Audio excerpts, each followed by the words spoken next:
And we're back. My name's Tom Hoineke. I am a software developer. I have a little over 4 years of professional experience as a C#.NET developer, full stack. I also have a master's degree in computer science. Um, Today, I just wanted to talk about this project I just finished. It is a C++ console app implementation of the Knuth-Morris-Pratt string pattern matching algorithm and various design patterns implemented into an imaginary online clothing store. First, I just wanted to talk about the two parts and the reasons why I wanted to do a project that combined a string pattern matching algorithm and design patterns and C++. And so in my last project, which was Where's Waldo, it was a project in C and it had to do with file directory tree traversal, creating text files and searching those for a keyword and making log files. And I did that to play with file traversal and also to play with string finding and also to see how C manages memory and just get to a very low gritty level, which I enjoyed. And I think it made me a much more careful and confident programmer. So then I wanted to move up to C++ and kind of get more of the basics, a lot of abstractions with the design patterns and virtual methods, and see how I could combine a lot of design patterns together to make this little imaginary store. The reason for using a string pattern matching algorithm is because a long time ago in an interview, I was asked what's the best way if you have a website and you have an unlimited number of users with each have their own unlimited number of sessions, how could you give the most common 3 pages visited in a row by all those users and by different users just to try to find, what was the popular path on the website. At the time, I just started coding out hash tables of hash tables, and I didn't have a clear answer. Which I mean, that answer wasn't. It was going sort of in the right direction. I found out, and so I started researching string pattern matching algorithms in a couple academic papers and just Googling around. Aho Korosik and Knuth-Morris-Pratt seemed like the two most popular ones that people liked and implemented. I looked up an Aho Korosik implementation that was done in C Sharp on Code Project, and it was 500 lines long, and it was just to try to convert that all over to C++ when I was just, trying to test the waters in C++. And I passed on that, and I ended up implementing a Knuth-Morris-Pratt implementation by a Microsoft developer that's on the NuGet team. I don't know if he's still there, but it's on his blog. And I got his code from there, and then I used some of my own code to actually go through all the user sessions and print out the results. And so I just wanted to kind of talk a little bit about these algorithms before I move on to the console app and going through it. So for AO Corsic, it the whole premise behind a lot of these algorithms is you have kind of a you have your keywords organized um, before you start searching through the body of whatever you're searching through for these patterns. And AO Corsic, you have these different in a tree, you have these different words, and you can see take an English word, and the 0 denotes is when you kind of pass, you monkey branch over, and that denotes that that's one of the words you're looking for, and that's considered a full word. You can see fast as a different word, and you see sofa, so that combines so and sofa. So if you have those, it will find both when it goes through it. It's kind of a definitely a very neat algorithm, but also like I said in C sharp, it was 500 lines to implement, so it's pretty complex. But in the papers I read, it kind of wins out, and so you can see here's kind of your haystack or the body of what you want to search through. So it'll find take so. FAS, it won't be anything, but then you can see there's sofa in here and so on. And so you can see if you took, whatever phrases you're looking for, any sort of pattern you're looking for, if you know the keywords, you can kind of stack them, kind of like Scrabble almost, and kind of monkey branch and find all the different words. And this is supposedly one of the most efficient algorithms, if not the most efficient. I wasn't going to go into like a lecture, but I just wanted you guys to kind of get the point, and you can always look up these different algorithms on your own.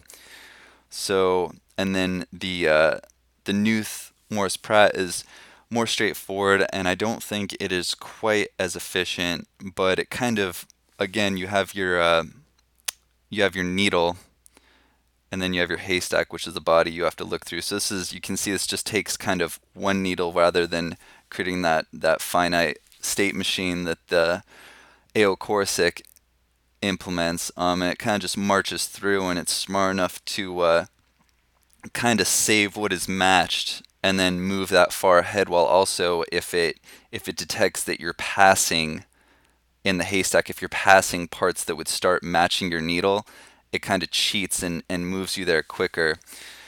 And so you can kind of see step by step, it gets to there, then it fails at D, then it knows it can move ahead 3,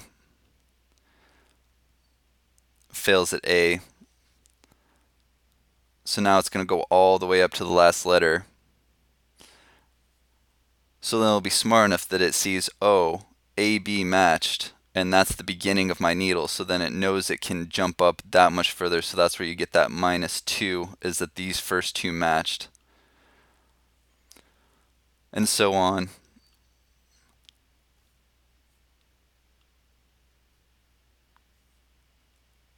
Gets all the way there, doesn't match. And again, the AB, you can see it matches here, and then it goes through from AB because it matched that from the last step, and then you get a match, and you can kind of see that pattern. So it's a pretty smart little algorithm. So that's the one I ended up implementing, and so I ended up using 3 users that each have 3 sessions. Each of those sessions has the the pages, and there's 3 pages on this imaginary website, just A, B, and C, and each page is denoted by just a character, just to make it easy. I know if you had thousands of pages, you could denote them by some sort of identifier, and then just march through the order that the user navigated during that session. So now I'm going to jump into my GitHub account and see if you want to grab the Council app yourself, how you can. So again, my name's Tom Hoineke. This is my GitHub site. It's just /Tom-Hoineke. You can see my Where's Waldo if you want to look at my C project. That's also on YouTube.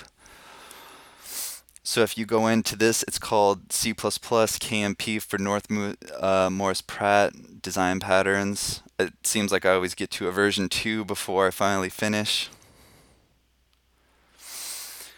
And then you can look in the code in here. I did this code in Xcode, and I also did my last Waldo project in C and Xcode, and that's because I'm kind of preparing to try to work on some iPhone app stuff, iOS stuff next. So if you go in here, so the way I named all the code files is by the design patterns that use them. The only one that combined a few was this abstract factory prototype singleton. It just worked out easier that way because they're all creational patterns and they kind of worked easier with each other. But as I went along, all the rest of them are in their own separate files, and you can see I use quite a bit. I think I use 17 overall, and then main's buried in here somewhere at the end, and then KMP is for Knuth-Morris-Pratt, and you can go in there and look at the code that I implemented. But the hardest part of the code for this project wasn't implementing the algorithm. It was that with that algorithm, it's just meant for one needle. And so because I used pages A, B, C, you have every combination of those 3 letters. So that's 27 different needles, AAA, AAB, and so on. So it has to search through all those, then it has to search through all the users, has to search through all the sessions, then it has to find the most common, and then I ended up getting the top 3 most common pages, sets of pages visited for all users, then for each user, and you'll see this coming up. So if you want to grab the Council app, you go back to the main page for the repository, you go to Release, and there's only one release, allows for executable. So you see the executable right here. I just save link as. I'll just save it to my desktop real quick and show you. So I'm going to hop to my desktop. And for downloading it, this is just treating it as text. So at least for Mac OS, you have to use this little chmod command plus X. And once you run it, it converts it to an executable. And you just saw that this right here is what I downloaded. It converted to a running executable. I also had to turn off security settings for running an unknown executable file for Mac OS X. I don't know what it is for Windows or Linux, but I'm sure it's pretty easier. It gives you a warning that you can just turn off. So once you download it, you turn off the security so you could run it, and you convert it so it's an executable. You can just double click, open. I'm just gonna give it a little bit more breathing room. So you can see up here Tom's Imaginary Apparel e-commerce website, and you can select from these menu options. You'll see here the main menu, and so the way it works is just a very simple Council app where after each selection you just come back to the main menu. It makes you press 1. You can see option number 1. This is the Knuth-Morris-Pratt, and so this is where it explains that you have your 3 users, you have the pages, they're A, B, and C. Each user has 3 sessions, 25 pages per session, randomized. And every time you do it, it re-randomizes the users and the sessions and everything else. It won't save it. And for the rest, you'll see we just have our apparel inventory, shopping menu, company info. So this is where it implements all the design patterns. You can see after each option, it relates to a design pattern that was used, and then you can go look at the code files in GitHub to see how I implemented each of these, and you can see I used 16 different ones down the line, and I'll probably just go through a couple of these after I go through the Knuth-Morris-Pratt implementation. So I'm going to press 1. This is going to randomize all the users and all the sessions, and we'll see the data, and we'll have to scroll up to see everything. So it randomized all the users and the sessions. We'll see up top soon, but it gives the top 3 for all users, and you can see that ACB was the most commonly found, and you can see in parentheses how many times.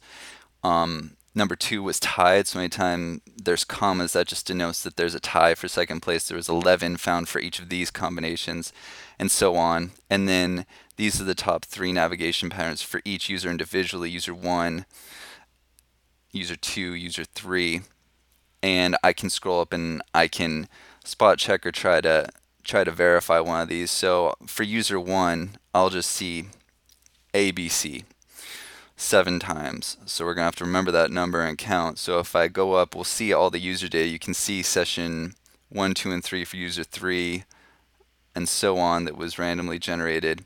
And we get all the way up to user 1. So I think it was ABC 7 times. And so here's the session that was randomly printed out. And so this is the haystack that the Knuth-Morris-Pratt algorithm goes through with all the different 27 needles, which are all the different possible combinations of 3, and counts them all up and saves them. And I had to use in C++, I just ended up using multi-dimensional vectors to do all this. So if we look at ABC for session 1, there's 3 matches, and then here we'll see, here's the indexes So ABC, let's take that one. So you see it index 1, 11, and 16. So if we go to index 1, that's right here. And then 11 is somewhere about halfway through. You'll get another ABC, I think here. And then 16 is a couple later. So there you see your three matches, and this is how you can spot check that the algorithm is correctly finding and reporting for all these randomly generated sessions for each match. So you have three here for ABC. So if we go down to the next one, ABC has four in the second session. So that means the third session, there should be zero found. And so we see right here, there's none found. And these are just in alphabetical order, so you can quickly look through the different combinations that were found. So feel free to spot check any of this, but I haven't found anything off. So then moving on, it just puts this all together and gives you your nice pretty stats. And then so then to go back to the main menu, I'll just go through a couple of the design patterns. So you just press 1, get back to the main menu. So 2, just that's the abstract factory. That just views your little inventory.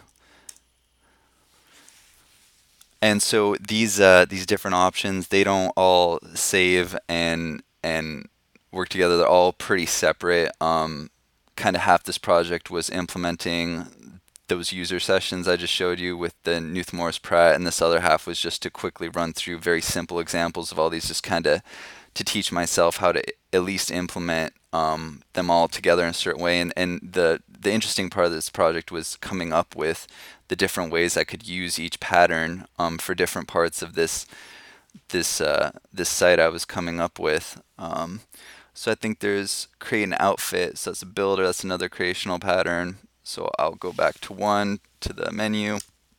I'll press 2 to create my outfit. So now, sorry, 3 to create my outfit. So I want a jacket and I want a hat. And then enter 99 to finish your outfit. And then you have your custom outfit, and that goes through the builder pattern and builds that outfit together. I just wanted to run at least through different types of patterns, creational, structural, and behavioral. So let's run through a decorator pattern. So view default gift shipping order settings. Okay, so 1, then 8. So you see that the default gift ship setting, so if someone on the site was gonna make it a gift shipment instead of a normal shipment, the decorator goes and says, okay, if it's going to be a gift one, it's going to be a large box, the gift's going to be wrapped, the gift card's going to be placed inside the package. And so there's also the set at the end. I kind of did this in order of creational and then structural, and at the end behavioral patterns. So observer pattern, view daily store stats. So this would observe the different stats and then report on them. So that's number 14, or 1 to go back to the menu, and then 14. So the sales today, $3,000, not bad. Site just got started. Visitor traffic today, 8,687. And these are just hard-coded arbitrary numbers, but you can play around and go through the different ones. Again, the more interesting part of this project was the string pattern matching algorithm and how that worked. And it was just nice to go through all these different design patterns and think of a way to combine them all together to make this site, and how to kind of attack different problems from different angles, and how you could interchange different ones for different scenarios in here. And it just kind of got my creative juices flowing. So thank you so much for watching. Please go to my GitHub, look through the code.